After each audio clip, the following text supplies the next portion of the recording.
안녕하십니까. 자, 이번 강의는 페이지 397페이지 하단에 계약의 해지입니다. 이 계약의 해제도 시험 문제가 반드시 나오는 부분이긴 해요. 그렇지만 좀 양이 많기 때문에 좀 신경을 좀 쓰셔야 되는데, 일단 기본적으로 먼저 생각을 할 것은 유효한 것을 처음으로 돌려서 소급해서 무효화시키는 게 뭐예요? 해제예요. 그래서 우리가 여기서 이제 우리가 생각해 볼 게 있는 거죠. 우리가 그동안 유효한 것을 소급적으로 무효화시키는 것을 뭘 공부했어요? 취소를 공부했고, 지금 뭘 공부하려고 하죠? 해제라는 걸 하나 더 공부하려고 하는 거죠. 일단 차이점 좀 이따 볼 건데, 일단 취소든 해제든 유효한 것을 소급적으로 무효화시킨다는 점에서는 뭐가 있는 거죠? 공통점이 있다는 거 기억해 두시기 바라고. 의 나와 있죠. 넘겨보시면 성질해가지고 해제는 승낙을 받지 않고 일방적으로 하는 것이니까 단독행위고요. 따라서 해제권은 뭐가 돼요? 형성권이 되는 거죠. 2번 해제와 구별되는 개념에서 1번 해제 계약이라는 게 나와요. 자, 이런 얘기죠. 자, 우리가 일정한 사유가 있다면 승낙을 받지 않고 일방적으로 계약을 뭐 할 수 있어요? 해제할 수 있어요. 이게 해제인 거죠. 근데 만약에 아무 사유도 없어요. 예를 들어서 마음이 바뀌었어요. 그러면 일방적으로 계약을 뭐 할 수는 없겠어요? 해제할 수는 없겠죠. 그때는 상대방으로부터 승낙을 얻어야 계약을 해제할 수 있는데, 이걸 우리가 뭐라 그래요? 해제 계약이라고 하고, 다른 말로는 뭐라는 거죠? 합의 해제라고 하는 거죠. 따라서 합의 해제, 해제 계약은 결국 뭘 말하는 거죠? 승낙을 얻어서 하는 해제를 말합니다. 그럼 기본적인 내용이 나오지만 우리가 지금부터 배우려고 하는 것은 해제 계약에는 원칙적으로 적용되지 않는다는 거예요. 왜요? 우리는 지금부터 뭘 배울 거냐면 승낙을 받지 않고 일방적으로 하는 뭐예요? 해제를 공부할 거니까, 그죠? 그래서 우리 기본적으로 기억할 것은 첫째, 합의 해제, 해제 계약이란 승낙을 얻어서 하는 해제를 우리가 해제 계약, 합의 해제라고 하고, 이 해제 계약, 합의 해제에 대해서는 해제에 관한 민법 규정이 원칙적으로 적용되지 않는다라고 일단 기억하시면 돼요. 판례 한번 읽어보시고, 중요한 판례는 아닙니다. 그 다음 우측에 보시면 뭐가 나와요? 취소가 나오죠. 좀 차이점을 좀 봐야 돼요. 일단 취소든 해제든 유효한 것을 소급적으로 무효화시킨다는 점에서는 같아요. 그럼 뭐가 다르냐?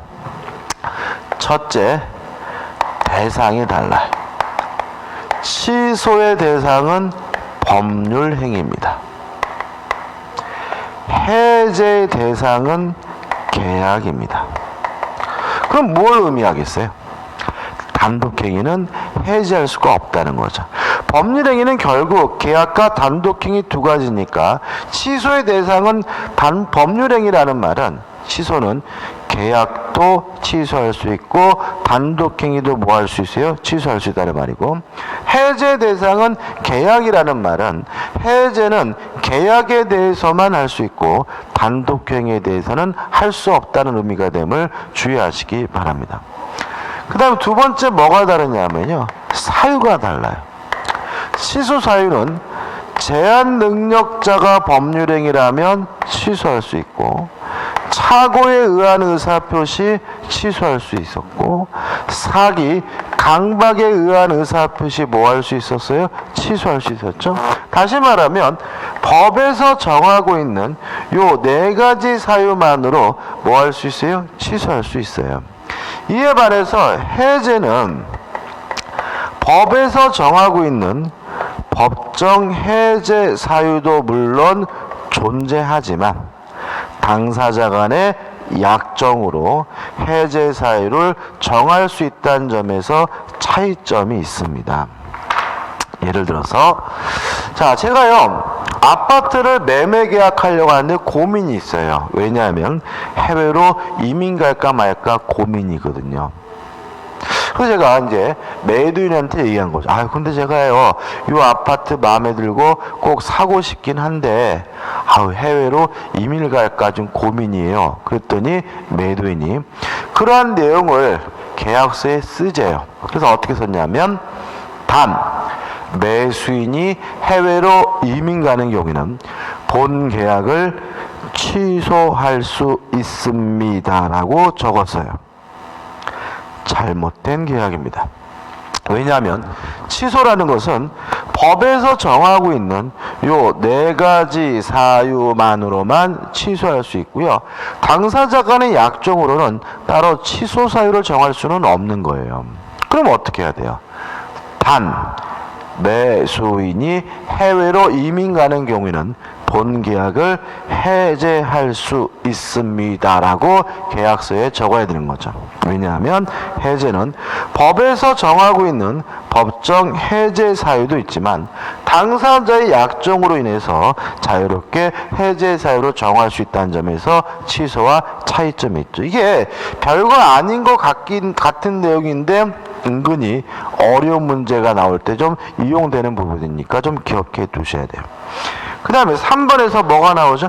해제 조건. 자, 해제 조건이 뭔가요? 조건이 성취가 됨으로써 효과가 없어지는 것이 해제 조건이죠. 효과가 없어진다는 점에서는 해제와 같죠. 다만 뭐가요? 소급효가 없죠. 해제는 유효한 것을 소급적으로 무효화시키는 게 뭐예요? 해제라면 해제 조건은 조건이 성취가 됨으로써 장래에 향해서만 효과가 없어진다는 점에서 차이점이 있고요.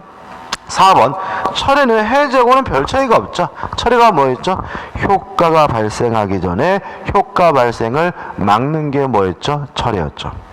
그 다음 3번 해제권의 발생해가지고 1번 약정 해제권 해가지고 의의가 나오는데 당사자의 약정으로 해제 사유를 정하는 게 뭐예요? 약정 해제고요.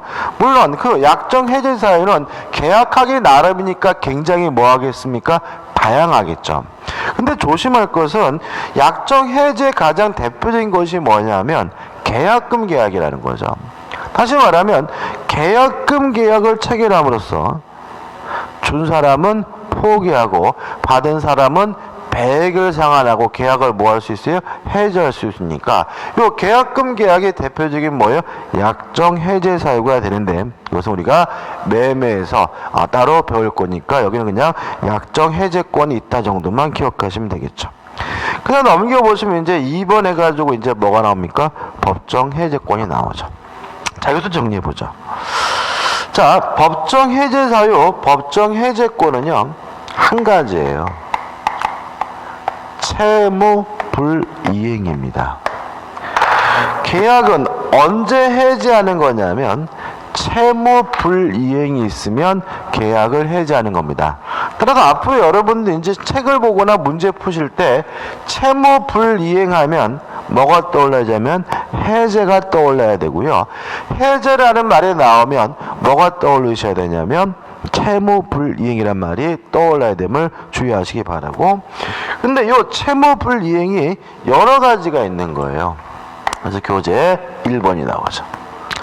첫째, 할 수 있는데 안 하는 게 이행지체입니다. 첫 번째 채무 불이행이죠.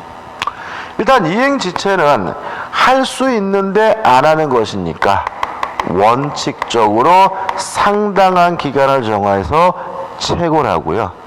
그래도 이행하지 않으면 그때 비로소 계약을 뭐 할 수 있어요? 해제할 수가 있습니다. 주의하실 것은 항상 채굴해야 되는 거냐? 그거는 아닙니다. 예외적으로 채고 없이 바로 계약을 해제하는 것이 가능한 경우가 있는데, 첫째, 언제 예고 없이 채고할 수 있느냐? 정해진 기한 내에 이행해야 되는 정기 행위의 경우에는 채고 없이 바로 계약을 해제할 수가 있습니다. 정기행위 개념은 뭐 예를 들어 이런 거죠. 환갑잔치 때 쓰려고 떡을 맞췄어요. 그러면 환갑잔치 날까지는 와야죠. 그 다음날 와봐야 의미가 없죠. 이게 뭐예요? 정기행위. 결혼식 날 입으려고 웨딩드레스를 맞췄어요. 그럼 최소한 언제까지는 와야 돼요? 결혼식 날까지는 와야죠. 그 다음날 와봤자 의미가 없죠. 이거 우리가 뭐예요? 정갱이고, 정갱이는 이행기가 지난 후에는 이행해봤자 의미가 없는 거니까 당연히 최고 없이 발효 계약을 뭐 할 수 있어요? 해제할 수가 있겠죠. 두 번째, 상대방이요 불이행의 의사를 표시했어요. 상대방이 안 하겠대요.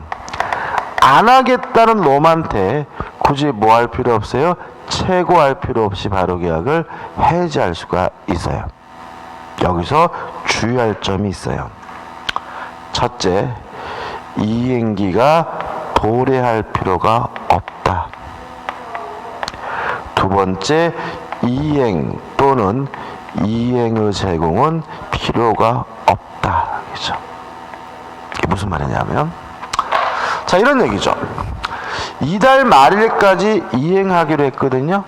근데 오늘 와가지고 나 안 할래 라고 불이행의 의사를 표시한다면 굳이 제가 이달 말일까지 뭐 할 필요 없어요? 기다릴 필요가 없는 거죠. 따라서 오늘 당장 최고 없이 발효 계약을 뭐 할 수 있어요? 해제할 수 있어요. 두 번째, 이행 또는 이행의 제공이 필요가 없어요. 자, 이게 무슨 말이냐면, 만약에 상대방이 동시 이행 항변권을 행사하고 있다면 그 동시 이행 항변권을 소멸시켜야 이행하지 않는 것이 채무 불이행이고 뭐가 되는 거죠? 이행지체가 되는 거죠. 따라서 원칙적으로 상대방이 동시 이행 항변권을 행사하고 있다면 그것을 소멸시키기 위해서 뭐가 필요한 거죠? 이행 또는 이행의 제공이 필요한 거예요.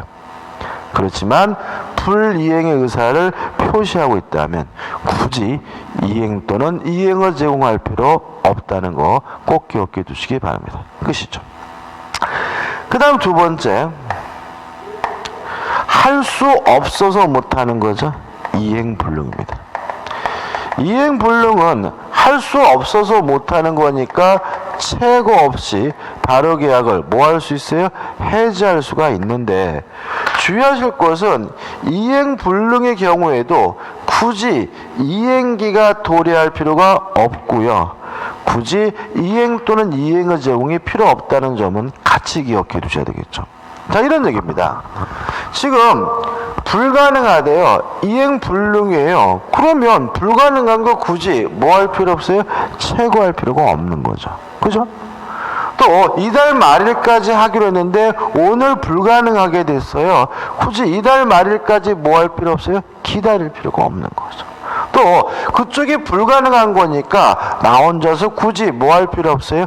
이행 또는 이행을 제공할 필요가 없겠죠. 그래서 최근에 요 상대방이 불이행의 의사를 표시한 경우와 이행 불능의 문제가 내용이 아주 유사하죠. 그죠? 잘 내고 있으니까 꼭 기억해 두시기 바랍니다. 그 다음 세 번째, 불완전 이행입니다. 하긴 했는데 완전하지 않다는 의미죠. 이거는 둘로 나눠요. 추후에 완성이 가능하다면 이행 지체와 마찬가지로 최고를 해야 계약을 해제할 수가 있고요. 두 번째, 추후에 완성이 불가능하다면 이행 불능과 마찬가지로 최고 없이 발효 계약을 해제할 수 있다는 거 꼭 기억해 두시기 바라고요. 그 다음에 이제 이 세 가지가 대표적인 뭐예요? 채무불이행이고 주로 여기서 이제 시험 문제 나와요. 이제 부수적인 몇 가지를 좀 더 정리해 보면, 네 번째, 사정이 변경됐다는 이유로 계약을 해제할 수가 있느냐? 요 문제에 대해서 우리 판례는 원칙적으로 사정 변경을 이유로는 계약을 해제할 수가 없다라고 기억해 두시면 돼요. 우리 최근 판례가 사정 변경을 이유로 계약을 해제하기 위한 요건을 판례에서 제시한 것이 있었습니다. 그렇지만 우리 판례는 실제로 그 판례도 마찬가지고 사정 변경을 이유로 계약의 해제권을 인정한 판례는 단 한 가지도 없어요. 그럼 결국 이런 얘기인 거죠. 원칙적으로 사정 변경을 이유로 계약을 해제할 수 있지만 특별한 요건을 갖춘 경우에는 예외적으로 사정 변경을 이유로 계약을 해제할 수 있다라는 얘기인데, 정작 우리 판례는 사정 변경을 이유로 계약 해제권 인정한 사례는 없기 때문에 우리가 기억할 것은 한 가지. 사정 변경 이유로 계약을 뭐 할 수 없어요? 해제할 수가 없다라고 간단하게 기억하시면 돼요. 그 다음에 다섯 번째, 채권자가 수령을 지체해요. 이것도 일종의 뭐죠? 채무불이행입니다. 누구의 채무불이행이겠어요? 채권자의. 따라서 채무자가 해제할 수가 있는데, 물론 채무자 측에서 지치니까 뭐가 필요하죠? 채고가 필요한 거죠. 따라서 채무자 측에서 수령을 채고하고, 그래도 수령하지 않아야 비로소 계약을 뭐 할 수 있죠? 해제할 수가 있죠. 그다음 마지막으로 여섯 번째, 주된 채무가 아닌 부수적 채무의 불이행이 있을 때 계약을 해제할 수가 있느냐, 이 문제에 대해서 우리 판례는 주된 채무가 아닌 부수적 채무 불이행이 있으면 계약 자체를 해제할 수는 없고요. 주의하실 것은 이행을 강제하는 것은 가능하고, 손해가 발생했다면 손해배상은 청구할 수가 있는 거죠. 이런 얘기죠. 제가요, 아파트를 3억 원에 매매 계약을 했어요.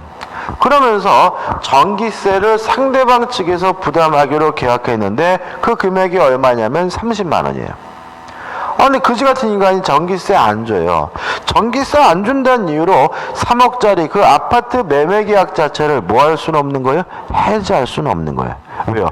아파트 매매 계약에 있어서 30만 원 전기료는 주된 채무가 아니라 뭐예요? 부수적 채무이기 때문에요. 다만 계속해서 달라고 지랄거릴 수는 있겠죠. 이행을 강제할 수는 있고요. 만약에 그 인간이 돈을 안 주는 바람에 제 돈으로 관리사무소에다가 납부했다면 물론 그 금액만큼 무엇도요? 손해배상도 청구할 수가 있는 거죠. 이 부수적 채무불이행에 대해서 우리가 언제 했냐면 민법 총칙 무효 부분에서 유동적 무효에서 했어요. 유동적 무효에서 뭘 했냐면 토지거래 허가 절차에 대한 협력 의무는 주된 채무가 아니라 부수적 채무다. 따라서 일방이 토지거래 허가 절차에 대한 협력 의무를 거부하고 있다면 그것만으로는 계약 자체를 해지할 수는 없지만 강제할 수 있고 손해배상을 청구할 수 있다는 부분 우리가 앞에서 했던 기억이 나네요. 여기까지 일단 보자고요. 자, 교재 보시면 이러한 내용이 어디까지 나오냐면 쭉 넘어갑니다. 넘어가가지고 404페이지 상단까지 나오고 있는 거죠. 일단 보면 판례도 나오고 그러니까 좀 어렵게 느껴지지만 이것도 뭐 깊이 있게 해야 될 부분은 아니기 때문에 제가 열심히 정리해드린 부분만 정확하게 확실하게 숙지하시고 내 거로 만들면 됩니다. 그 다음 이제 4번 해제권 행사죠. 404페이지에요. 1번 가번 행사의 자유. 행사할지 안 할지는 누구 마음이에요? 해제권자 마음입니다. 나번 해제권 행사 방법 승낙을 받지 않고 일방적으로 행사하게 되는데 말로 하든 문서로 하든 어떤 것이든 상관이 없고요. 우측의 맨 위에 답은 해제도 의사표시니까 상대방에게 도달된 후에는 물론 뭐하지 못하겠어요? 철회하지 못하겠죠. 그 다음 2번 해제권의 불가분성이 나와 있죠. 자, 이건 우리가 언제 했냐면 지역권 할 때 했어요. 지역권 할 때 이런 거 했죠. 긍정적인 것은 한 사람 단독으로, 부정적인 것은 뭐죠? 전원이 함께잖아요. 그럼 생각해보자. 계약의 해제권자가 여러 사람이에요. 근데 계약을 해제한다는 것은 소급적으로 무효화시키는 것이니까 부정적인 거죠. 따라서 해제권 행사는 전원에서 전원으로 해야 되는 거죠. 역으로 있던 해제권이 소멸된다면 더 이상 계약을 해제할 수가 없으니까 그것은 긍정적인 것이니까 한 사람만 해제권이 소멸되면 다른 사람도 싹 해제권이 뭐가 돼요? 소멸되게 돼서 더 이상 계약을 해제할 수 없다는 거 기억해 두셔야 되겠죠. 그 다음 5번 해제 효력입니다. 1번 해제 소급표가 나오죠. 간단하게 보죠. 해제를 하게 되면 계약은 유효한 것이 소급적으로 뭐가 돼요? 무효가 돼요. 그죠? 자, 소급주는 무효가 되니까 해제가 된 후에는 더 이상 이행할 필요가 없는 거고요. 서로 이행한 것이 있다면 뭘 해야 되겠어요? 돌려줘야 된다. 원상 회복을 해야 되겠죠. 여기서 주의하실 것은 원상 회복해야 될 것이 금전이면 반드시 이자를 붙입니다. 요거 하나 잊지 마세요. 현재 민법상 법정률은 연 5%예요. 은근히 뭐죠? 짭짤하죠. 그죠? 다시 말씀드리면 해제를 하게 되면 소급적으로 무효가 되기 때문에 이행한 것은 원상 회복해 줘야 되는데 원상 회복해야 될 것이 금전이면 뭘 붙입니까? 이자를 붙입니다. 그 다음 두 번째, 계약을 왜 해제했냐면 채무 불이행이어서 계약을 해제했으니까 뭘 청구할 수 있습니까? 별도로 손해배상을 또 청구하는 것이 가능하고요. 그럼 이 손해배상 계산할 때 이 손해는 뭐냐? 이행이익 배상입니다. 실제로 요거는 어떻게 기억해 두시면 문제 풀기 편하냐면요. 계약 체결상의 과실 책임과 계약 교섭 중 부당 파기만 실내이익 배상이고 나머지 모든 손해배상은 원칙적으로 이행이익 배상이다라고 기억해 두시면 돼요. 그 세 번째로 소급적으로 무효가 되니까 제3자 보호 문제가 발생하거든요. 작년에 이 제3자 개념이 또 시험 문제에 나왔는데 이 제3자가 되려면 완전한 권리를 취득해야 된다는 거 좀 기억해 두세요. 그래야 뭐예요? 제3자인 거예요. 자, 이런 얘기죠. 자, 갑이 을과 만나서 매매 계약을 하고 갑이 을에게 이전 등기를 해준 후에 을이 병과 만나서 매매 계약을 했어요. 근데 병이 아직 등기가 안 된 상태에서 갑이 을과의 매매 계약을 해제했다면 병은 매매 계약만 했을 뿐 아직 소유권을 취득한 것이 아니기 때문에 제3자가 아닙니다. 보호되지 않습니다. 다시 말하면 제3자로서 보호받으려면 등기까지 해서 완전한 뭘 취득해야죠? 권리를 취득해야지만 제3자로서 보호받을 수 있다는 거 기억해 두시고요. 그 다음 내용은 둘로 나뉩니다. 해제하기 전에 이해관계를 가졌다면 제3자는 선이든 악이든 묻지 않고 보호가 됩니다. 다시 말하면 을이 병한테 팔아먹고 등기해준 후에 갑이 을과의 매매 계약을 해제했다면 병은 언제요? 해제하기 전이니까 선악불문하고 소유권을 취득하게 되고요. 해제 후에 이해관계를 갖게 된 제3자도 보호를 하긴 하지만 이때는 선이여야지만 보호하고요. 악인 경우에는 보호하지 않습니다. 따라서 순서를 바뀌어서 해제가 먼저 되고 을이 자기 앞에 등기된 것을 기하로 병한테 팔아먹고 병한테 이전 등기를 해줬다면 병은 뭐 해야지만요? 선이여야지만 소유권을 취득하게 됨을 주의하시기 바랍니다. 여기까지. 자, 교재 볼게요. 자, 효력해서 맨 밑에 계약이 소급적으로 뭐가 돼요? 실효가 된다, 무효가 됩니다. 그 다음에 넘겨보시면 물권행의 관계가 나오는데 이건 특별한 건 아니에요. 우리가 전에 배웠던 것처럼 매매가 무효면 무엇도요? 등기도 무효가 된다. 따라서 매매가 해제가 되면 무엇도 무효가 돼요? 등기도 무효가 된다는 말이 나와 있고요. 그 다음에 이제 나번 보시고 답은 해제 소급표에 제한해가지고 이제 뭐가 나오냐면 제3자가 나와요. 요거는 뭐죠? 제3자로서 보호받으려면 일단 어떻게요? 완전한 권리를 뭐 해야 돼요? 취득해야 되고요. 또 해제 전에 제3자는 선악불문하고 보호되고 해제 후에 제3자는 선인 경우에는 보호된다는 내용이 나와 있겠죠. 그 다음 우측에 보시면 2번 원상회복 의무에서 갑은 원물을 회복해 주는 것이 원상회복의 원칙에서 원물을 반환해 주는 것이 원칙이고요. 원상회복할 것이 금전이면 반드시 뭘 붙여요? 이자를 붙인다는 거 기억해 두시기 바라고, 나번 원물 반환에 대한 예외가 있는데 한번 읽어보시면 되겠죠. 그 다음 3번 별도로 또다시 뭘 청구할 수 있어요? 손해배상을 청구할 수 있고, 손해배상은 원칙적으로 무슨 이익배상이죠? 이행이익배상이라는 거 기억해 두시면 되겠죠. 그냥 넘겨보시면 해제 효과와 뭐가 나옵니까? 동시행. 자, 이런 거 있죠. 우리가 동시행복권 하면서 어떤 이유든지 간에 원상 회복해야 되는 관계는 뭐라고요? 동시행 관계다. 기억나시죠? 그죠? 다시 말하면 원상 회복은 당연히 뭐죠? 동시행 관계겠죠. 그다음 6번 해제권 소멸입니다. 일반적 소멸에는 특별한 건 없고 한 가지 주의하실 것은 해제권은 제척기간이니까 10년에 해제권은 형성권이니까 10년에 제척기간 걸린다는 거 주의하시기 바라고요. 2번 해제권의 특수한 소멸원 해가지고 가번이 나오죠. 자, 뭡니까? 상대방이 해제권을 행사할지 안 할지 여부에 대해서 최고했는데 최고 기간 내에 별말 없으면 해제권이 뭐가 돼요? 소멸된다. 기억해 두시고 우측에 맨 위에 4번 해제를 하게 되면 뭘 해야 돼요?